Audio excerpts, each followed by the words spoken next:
tell us exactly what happened with Miss Drysdale. Well, I come around the side of the house, and I see this here lady fighting with a furry-looking varmint. Turned out it was Miss Drysdale. No, Uncle Jed, it was a fox. Lady was Miss Drysdale. Oh, yeah. So I grabs up the shotgun, and I says, step aside, lady, and I'll shoot it. Well, instead of that, she whipped around and throwed that thing in the air. Well, I shot it on the fly with both barrels. Blew my wife's fox fur to shreds. I wonder if she fainted dead away. I caught her just in time. The chauffeur had to help me get her into the car. She was out like a light. She was stewed to the gills. You said it took 2 men to get her back in the car. You know, Jethro, could be that there fox was Miss Drysdale's pet. Why in tarnation would she want a sneaky old fox for a pet? 'Cause them kind of people are liable to do anything. What kind of people? Ask your pa. Well, I reckon I can't protect you from the ugly side of life forever. You see, Miss Drysdale is what city folks calls what was her husband called it, Granny? Hypochondriac. Yeah. That means she drinks a little. A little. Her own husband said her bedroom was full of bottles.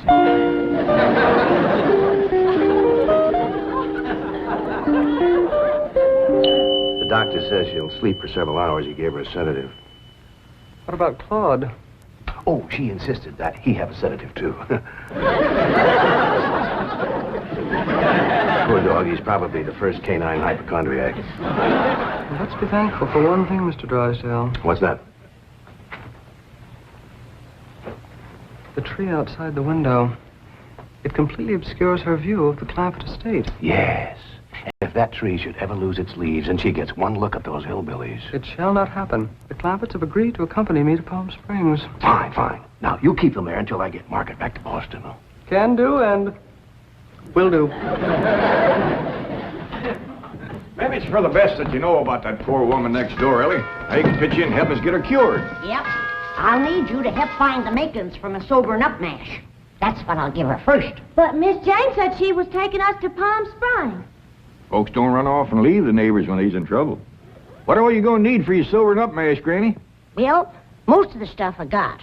But it takes coon root, wretchweed, sourdough, skunk oil, chimney soot, spider webs, horse beard, snake wort, pepper leaves, chicken gizzards, stump water, coal oil, slippery elm ooze, and turpentine.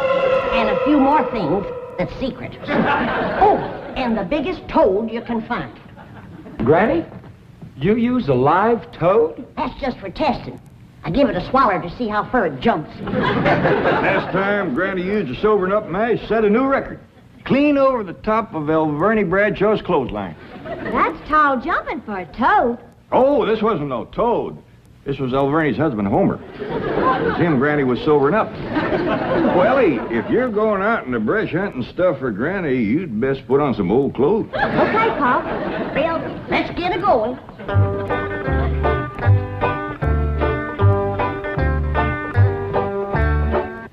Oh, I pert near forgot. I have to have some goat's milk. After Mrs. Drysdale takes my sobering up mash, she has to have fresh goat's milk every half hour to stop the burning. Well, I reckon Jethro can borrow some. Well-to-do neighborhood like this, folks is bound to keep goats. Everybody except us. We ain't even got a cow. Nor pigs neither. Nor chickens. We ain't even got nothing to pull a plow. You're supposed to be so dad blame rich. I'll bet we're the only family in Beverly Hills that ain't got a mule. I reckon it is high time I was stocking this place. Even Mr. Drysdale's been after me to buy some cattle. Well, good for him. Yeah, just the other day he says to me, Mr. Clampett, you got $25 million in cash. You ought to put some of that money into stock.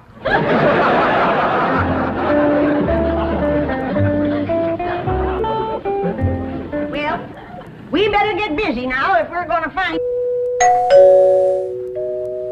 There goes that music again. Jethro, did you ever find out where that's coming from? No, sir, I didn't. Every time I went to looking for it, somebody always come to the door. This time I'm gonna find it for sure. Yeah, good hunting. He and Granny will be figuring out what stock to buy.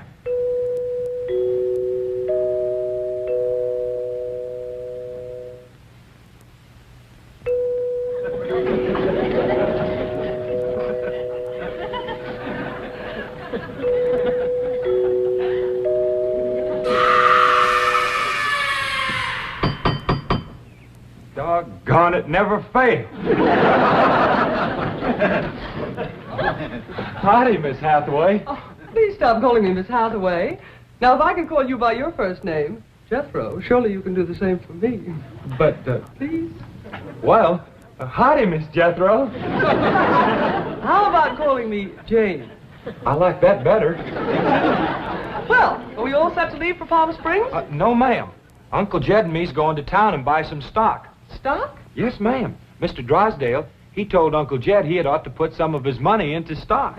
He dictated a memo on that. But you needn't waste time driving into town. You can order your stock by telephone.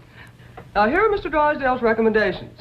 He doesn't want your Uncle Jed to get a bum steer. Oh, Uncle Jed, he wouldn't buy no bum steer. He has to be cautious in a bull market. You gotta be careful with cows, too. Jethro, you have the most delightfully bucolic sense of humor. Now then, would you like to ride to Palm Springs with me, or would you prefer to drive and meet me there? Jethro, Oh, yes, ma'am. would you like to drive your own car? Oh, yes, ma'am. I like to drive. Very well. I have typed out explicit directions. I've even drawn a map showing the exact location of the hotel. They have a lovely pool, and... Jethro, Oh, yes, ma'am. I'm taking a bikini to Palm Springs. Is that faster than a train? Jethro, you dear naive boy. You shall see when we go swimming. You Tarzan. Me Jane. No, ma'am. I'm Jethro Bodine. I almost hate to see you change. I ain't gonna change. Oh, yes, you will. Under my tutelage, you will become an educated man of letters. Someday I shall introduce you as Jethro Bodine. B.A., M.A., Ph.D.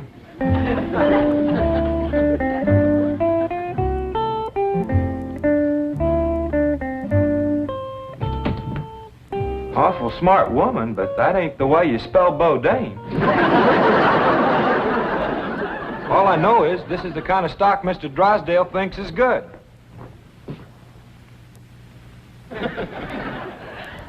What does that say? IBM. What's that spell? IBM. What's an IBM? I don't know. Next it's got, Us's. Us's? Well, that's what's wrote there. U.S.S. That makes sense. Well, maybe it ain't Mr. Drysdale's fault. Just between you and me, that Miss Hathaway can't spell for sour grape. I don't need this list nohow. Me and Granny's already figured out what we want. That's right. A pair of goats, 3 pigs, 4 cows, a bull, a mule, and a dozen chickens. Reckon we get all that on the truck? Don't have to. Miss Hathaway says just call on the telephone and they bring 'em out. Oh, now, ain't that nice? Hello? Jed, I watched that banker feller. You have to stick your finger in them holes and spin her a while. All right.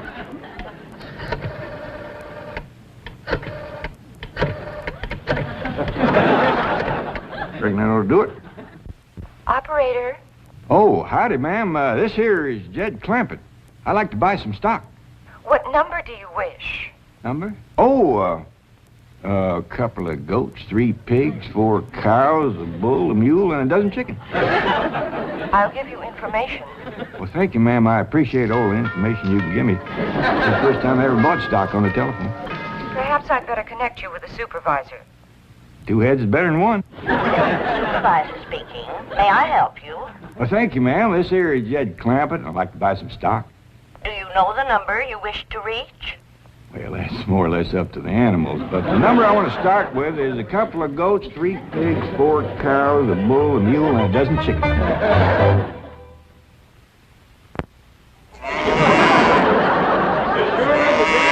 Jethro. As soon as Ellie gets back from the Drysdale, she can milk this here goat.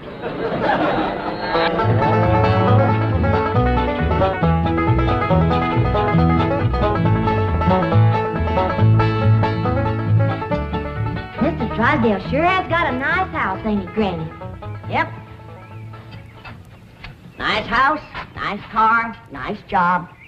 But the evil of drink has sure laid a heavy hand on his heart. Never forget, Ellie, drinking is a curse. But you take a drink now and then, Granny. Never more than a thimbleful.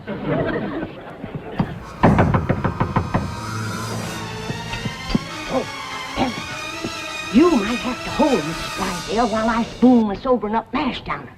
I'll throw a double scissors and an arm lock on her. Just so you don't cut off her wind, so she can't breathe. Howdy.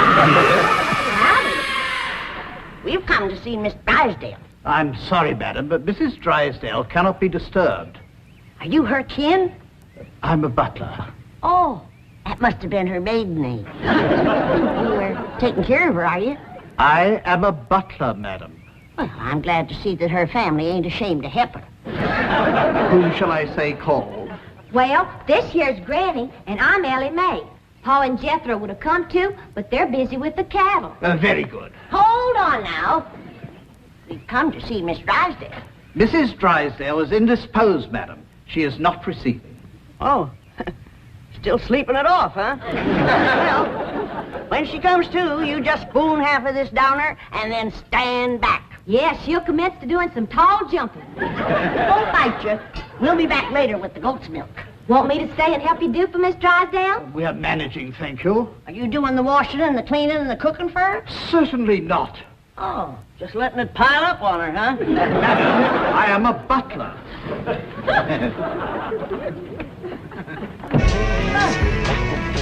Want me to haul him out of there, Ranny, and wrestle him down? Kin folks have certain rights. Family comes first. He sure is proud of that family name, ain't he? Yeah. To hear him talk, the butlers don't get wet when it rains. Did you say something, dear? Well, speak up, dear. Can I get you something? Come in. I beg your pardon, sir. The butler said some people from a ranch brought this for Madame. From a ranch? Well, he said they mentioned cattle. They called themselves Granny and Ellie Mae. The Clampetts. They haven't gone to Palm Springs.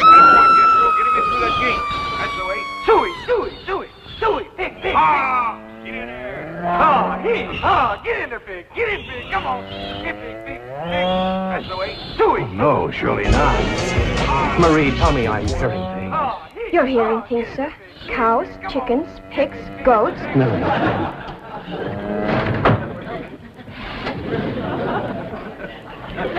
Anything I can do, sir? Pray, Marie. Pray.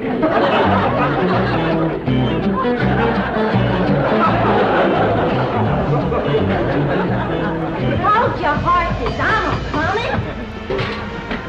Oh, howdy, Mr. Drysdale. Did your wife say that? Where's your father? He's tending the cattle. He brought cattle into this beautiful estate? No, he called on the telephone, and some men brought him in a truck. Yes, sir. I'm just fixing to go milk the goats. Come on out to the stock pen. Stock pen?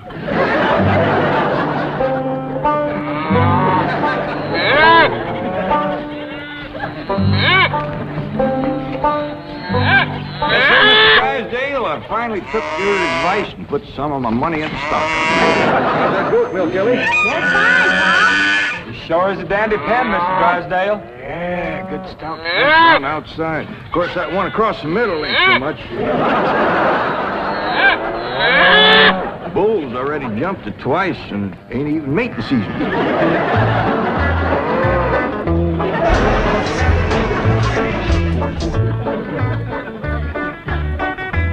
Got ourselves some mighty fine-looking stock.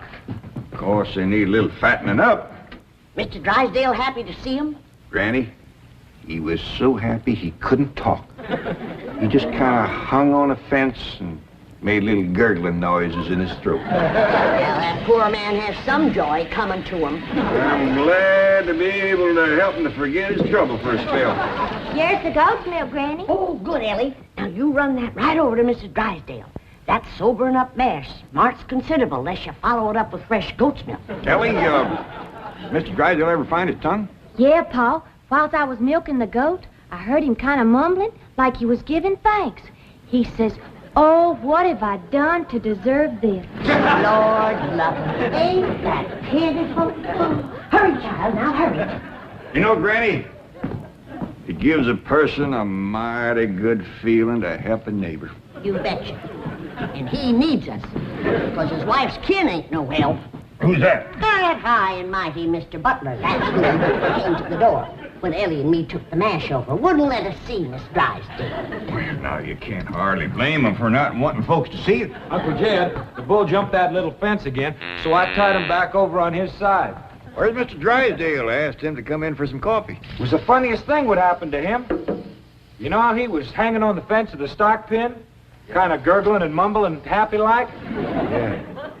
Well, all of a sudden, he points up towards his house and says, "My wife, that's her window." Then he goes tearing off into the bushes like a bear was after him. She took some mash and he seen her jumping. Like Ellie is going to get there with the goat's milk just in time.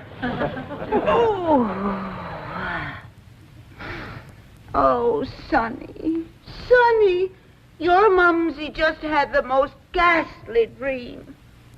I was going to see our new neighbors, the Clampetts, and suddenly this dreadful giant appeared with a huge gun and shot my beautiful fox fur. Isn't that the most dreadful... Claude, what are you eating? Oh, did Ravenswood bring my darling boy some nice fishy scotch? Claude. Claude! Marie, come and get Claude! What's the matter, dear? Claude, he's having a seizure or something. Is something wrong? Yes, Marie. Open the window. Yes, let's have some fresh air. No. You take Claude to the doctor. I'll get the window.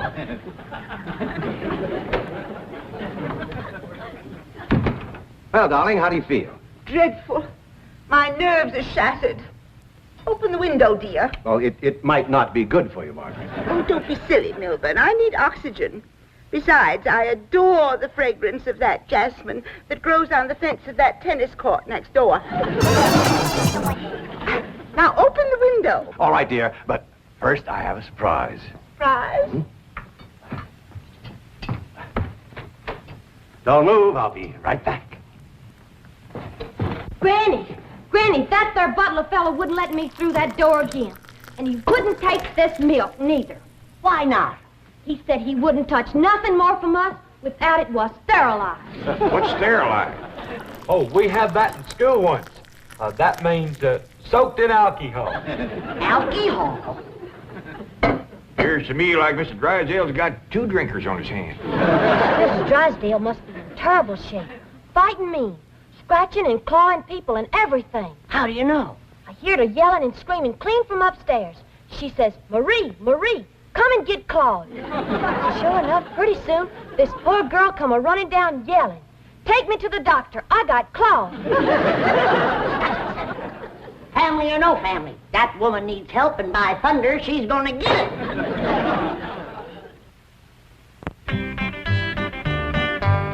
Surprise! Surprise! Milburn, have you taken leave of your senses? You know I'm much too nervous to watch television. But, darling, the doctors in Boston said your nerves were just fine. Those Boston doctors.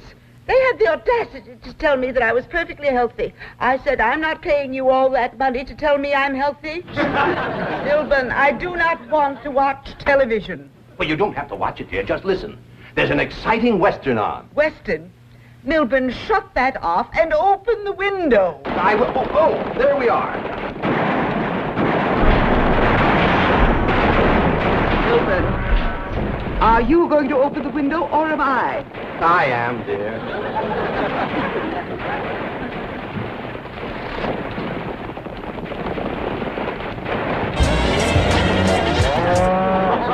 There, you see, the cattlemen and the sheepmen are fighting it out. Well, if you won't turn it off, I will. Oh, dear, I do admit that's a very old plot, but I'm sure we can get something better.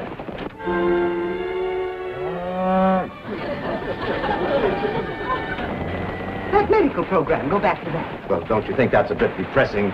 I want the medical program. All right.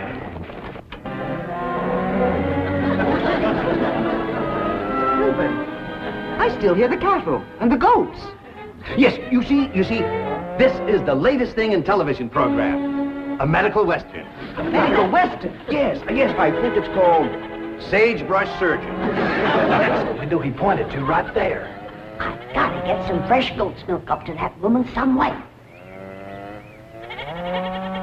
I could shinny up the tree and climb right in that window. Oh, Jethro, it ain't fitting for a man to be in a woman's bedroom. How about me?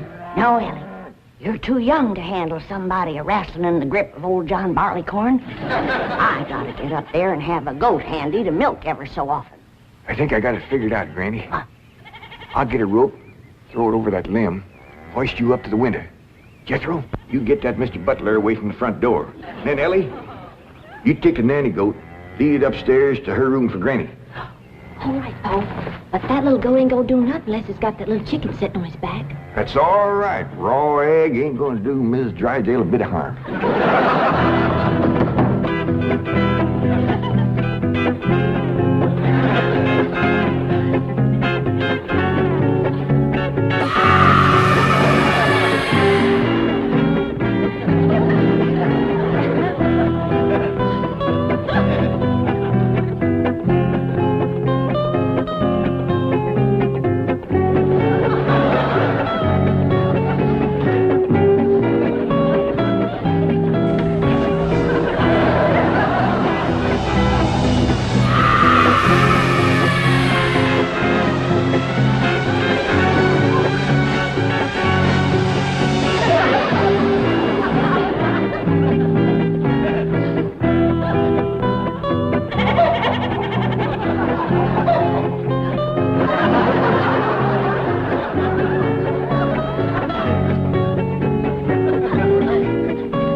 Margaret, what are you doing? Patrick, I'm leaving immediately. Oh, don't leave me. I love you.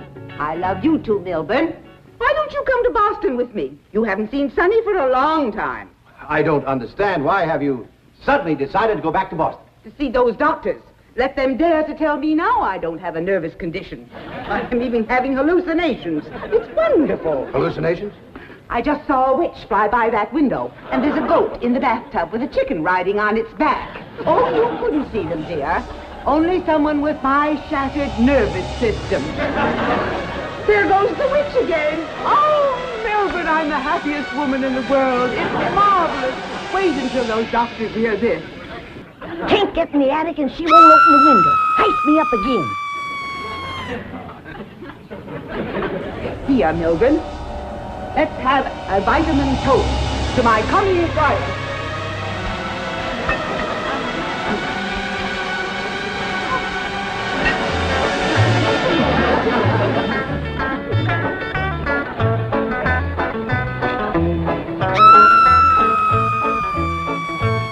It's too late, Jed. What do you mean, Granny? We didn't get to her in time. Now she's got her husband on the stuff.